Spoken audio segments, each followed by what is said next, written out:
السلام علیکم۔ امید کرتا ہوں آپ اور آپ کا خاندان دونوں محفوظ ہوں گے۔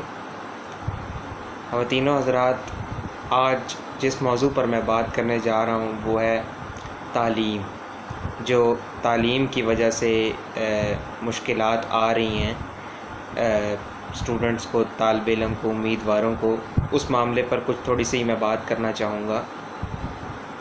ناظرین، جیسے کہ آپ نے دیکھا ہے کہ پچھلے 4 ماہ سے کرونا وائرس کی وجہ سے جو تعلیمی صورتحال ہے وہ جو تعلیم کے جو سارا نظام ہے وہ کافی ڈسٹرب ہوا ہے، کافی متاثر ہوا ہے اس کرونا وائرس کی وجہ سے۔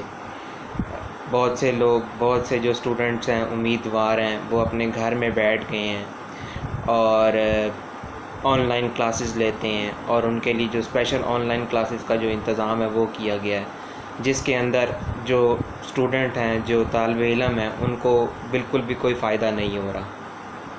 تو اس میں سے کچھ جو امیدوار ہیں وہ ڈاکٹر سائٹ میں، جیسے کہ MBBS ہو گیا، BDS ہو گیا، DBT ہو گیا، نرسنگ ہو گیا، فوڈ اینڈ نیوٹریشن ہو گیا۔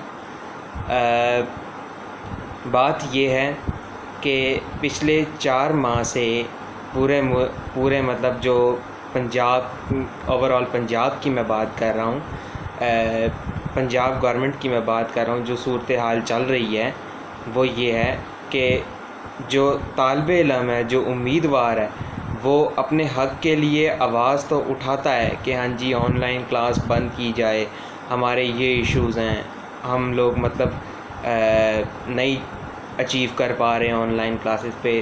تو جو طالب علم کا ایشو ہے، جو امیدوار کا ایشو ہے، اس کے اوپر جو گورنمنٹ ہے وہ بالکل دھیان نہیں دے رہی۔ حالانکہ یہ تو گورنمنٹ کی ذمہ داری ہے نا کہ وہ اس معاملے کو حل کریں۔ انہوں نے اس معاملے کو اتنا لٹکایا ہوا ہے کہ جو طالب علم ہیں، جو امیدوار ہیں، وہ ذہنی پریشانی کا شکار ہوئے پڑے ہیں، وہ اندر سے بالکل اداس ہوئے پڑے ہیں، جیتے جی اداس تو نہیں خیر کہنا چاہیے، لیکن نہ انہوں نے صورتحال کچھ ایسے بنائی ہوئی ہے اس گورنمنٹ نے کہ وہ بہت پریشان ہیں اپنے تعلیمی مستقبل کے لحاظ سے۔ کچھ لوگ کہتے ہیں کہ ہم لوگ جیسے کہ فلاں فیلڈ میں ایڈمیشن لے کے پھنس گئے ہیں کیونکہ ہمارے کالجز، ہماری یونیورسٹیز نہیں کھل رہی ہیں۔ ایک طرف سے جو پورا گورنمنٹ جو کام کر رہی ہے وہ یہ کر رہی ہے، اوورآل جو PTI کی گورنمنٹ ہے وہ یہ کام کر رہی ہے کہ وہ سب کچھ جو ہے لاک ڈاؤن جو ہے اس نے ریلیز کیا ہوا ہے، سب کچھ جو ہے وہ کھلا پڑا ہے۔ ایک نہیں کھلا ہوا تو تعلیمی جو کہتے ہیں جو انسٹیٹیوشنز ہیں وہ نہیں کھلے ہوئے، جس سے جو اسٹوڈنٹس ہیں ان کا بہت نقصان ہو رہا ہے اور وہ گھر میں بیٹھ کر کچھ بھی اچیو نہیں کر پاتے۔ اور میں جو سمجھتا ہوں وہ یہ سمجھتا ہوں کہ آن لائن کلاسز کا کوئی بھی فائدہ نہیں ہے۔ آن لائن کلاسز سے اسٹوڈنٹس کا جو ہے وہ سراسر نقصان ہو رہا ہے۔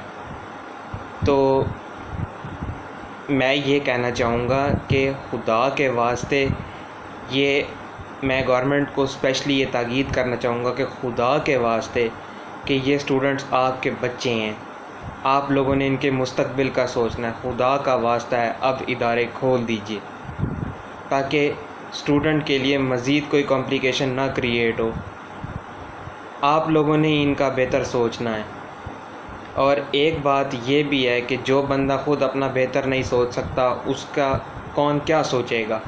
لیکن لہٰذا میں یہ کہوں گا، میں اسٹوڈنٹ کو بھی یہ تاکید کرنا چاہوں گا کہ اگر آپ لوگوں کو لگتا ہے کہ آن لائن کلاسز آپ لوگوں کے لیے بینیفیشل نہیں ہیں تو کائنڈلی اپنے حق کے لیے آواز اٹھائیے اور ادارے میں جا کر اپنے والدین کو ساتھ لے جا کر ان سے سیپریٹلی بات کیجیے۔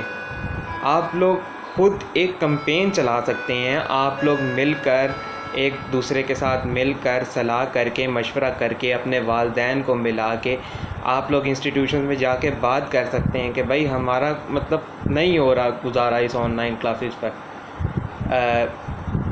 جو طبقہ جو ڈاکٹر کا طبقہ ہے، جیسے MBBS کا طبقہ ہے، نرسنگ کا طبقہ ہے، اسپیچ تھیراپی کا طبقہ ہے، DPT کا طبقہ ہے، BDS کا طبقہ ہے، مطلب جو بھی یہ جو پروفیشنل جو فیلڈز ہیں جو ڈاکٹری کی، یہ طبقہ اس لاک ڈاؤن کی وجہ سے میں سمجھتا ہوں کافی زیادہ متاثر ہوا ہے۔ وہ اس طرح متاثر ہوا ہے کہ جن لوگوں نے اپریل میں ایگزام دینا تھا، ان لوگوں کا اپریل میں ایگزام نہیں ہوا، اور وہ 3-4 ماہ سے مسلسل پھنسے ہوئے ہیں۔ گورنمنٹ بھی کچھ نہیں کر رہی ہے، اسٹوڈنٹ بھی بول رہے ہیں، لیکن کوئی ان کے اس معاملے پر دھیان نہیں دے رہا۔ خدا کا واسطہ ہے، خدا کا واسطہ ہے، آپ کو کہہ رہے ہیں ابھی بھی وقت ہے، یہ دکانداری چلانا بند کریں آپ لوگ۔ آپ کو کیوں نہیں سمجھ آ رہا کہ طالب علم کا نقصان ہو رہا ہے، اس دنیا کے ہر طالب علم کا نقصان ہو رہا ہے۔ خدا کا واسطہ ہے، ان کے مسئلے مسائل کو سمجھا جائے، نہ کہ ان کے مسئلے مسائل میں مزید اضافہ کیا جائے۔ اور میں یہ گزارش کر رہا ہوں اسٹوڈنٹس کو بھی کہ وہ اپنے حق کے لیے آواز اٹھائیں، وہ دبیں نہ اس معاملے میں۔ پچھلے 4 ماہ سے 5 ماہ سے کچھ لوگ ایسے ہیں جو ایگزام کے لیے جن کا ابھی تک ایگزام نہیں ہوا، اور کچھ لوگ ایسے ہیں جنہوں نے 2018 میں نرسنگ کا شعبہ، MBBS جو بھی ڈاکٹریٹ کا شعبہ ہے، انہوں نے جوائن کیا، اور وہ سپلی کی وجہ سے ابھی تک سٹل پھنسے ہوئے ہیں 1-1 2-2 نمبر سے۔ ان بیچاروں کا کیا قصور ہے، مجھے بتایا جائے اس معاملے پہ کیا قصور ہے ان کا؟ ان کو کس بات کی سزا دے رہے ہیں آپ لوگ؟ خدا کا واسطہ ہے، ان پر رحم کریں۔ میں یہ نہیں کہتا کہ ہمارے جو ٹیچرز ہیں، ہمارے جو اوور آل جو سسٹم ہے، میں سسٹم کو برا بھلا نہیں کہتا۔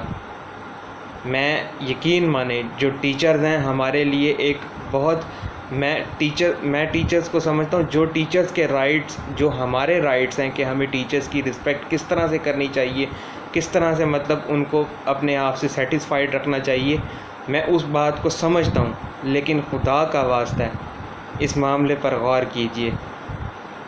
5 ماہ ہو گئے ہیں، مزید نقصان مت کیجئے، سال ختم ہونے پر آیا پڑا ہے۔ کچھ لوگ ایسے ہیں جن کے 2 سال برباد ہو گئے ہیں، کچھ لوگ ایسے ہیں جن کے 3 سال برباد ہو گئے ہیں۔ آپ لوگ بیٹھ کر اپنی ہی دکانداری چلا رہے ہیں ملک کے اوپر۔ یہ تو پھر سسٹم کو لوگ کرپٹ ہی کہیں گے نا، جب معاملے پر دھیان ہی نہیں دیا جائے گا۔ آٹے کی قلت ملک میں ہوئی پڑی ہے، پیٹرول کا معاملہ جو ہے، پیٹرول مہنگا ملک میں ہوا پڑا ہے، چینی کی قلت ملک میں ہوئی پڑی ہے، اور کیا کیا کرنا ہے۔ تعلیمی مستقبل بچوں کا داؤ پہ لگا پڑا ہے، اور کن کن چیزوں کو داؤ پہ لگانا ہے۔ پاکستان مقروض ہوتا جا رہا ہے، اس طرح پاکستان مزید مقروض ہوگا۔ یہ اب آپ لوگوں کو طے کرنا ہے، میں بتا دوں آپ لوگوں کو۔ شکریہ۔